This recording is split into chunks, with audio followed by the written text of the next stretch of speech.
Alors, Tyrrell, c'est un enfant de bois qui est créé par un magicien. Et il arrive au monde dans un univers assez féerique. Un monde plat qui, a priori, n'a pas de limite. Et au centre duquel, il y a un grand soleil. Ce soleil, tous les matins, est allumé par un phénix qui bondit dans le ciel. Et le ciel, c'est une voûte qui est tenue par des titans qu'on aperçoit au loin. Et dans ce monde, absolument tout est magique.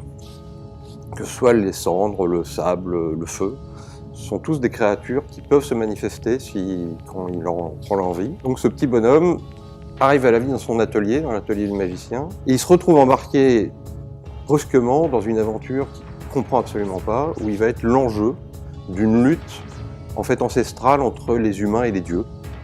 Les humains étant les hérétiques, et qui ont éradiqué les dieux dans le passé, et qui essayent donc de s'emparer de Tyrrell. On ne sait pas encore pourquoi, mais on va le découvrir aussi au fur et à mesure du récit.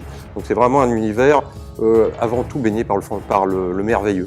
Il y a des petits effets de la rosée qui donnent la rosée tout le matin.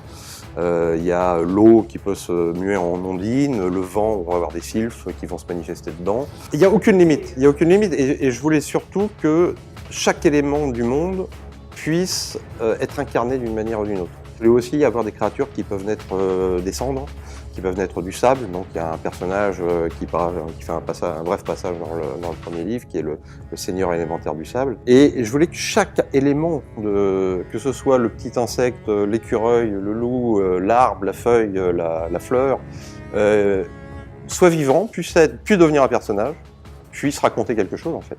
Et de faire un monde, même les étoiles en fait, elles sont vivantes, elles constellent le ciel, mais elles peuvent tomber, elles peuvent mourir. Dans le deuxième tome, on découvrira qui brode les étoiles du manteau de la nuit, qui est une dame, qui passe je le précise au passage. Et après donc Tyrrell, lui, en étant embarqué bien malgré lui dans ses aventures, va se retrouver entouré de compagnons assez improbables, notamment un loup qui s'appelle Nacre, qui est un loup blanc qui est embêté parce que la mort n'en veut pas. Et donc il traîne depuis quelques millénaires sur la planète et il aimerait bien en finir. Il a une petite fée de la rosée qui s'appelle Rose, c'est assez original, et qui parle en vers. Le seul problème c'est qu'elle est assez mauvaise, donc elle fait toujours des rimes pas terribles. Il a aussi un mystérieux compagnon qui est une femme, qui si on ne la regarde pas, elle échappe à notre conscience, on ne sait même plus qu'elle est là. Voilà, donc il va de rencontre en rencontre. Il y a des rencontres un peu plus sinistres, on va dire, plus inquiétantes, notamment les Grolls. Donc le titre Les Loups d'Uriam pour le premier tome fait référence aux Grolls, qui sont des hommes loups, et qui sont en guerre eux aussi contre les humains de Tirachène, donc les hérétiques.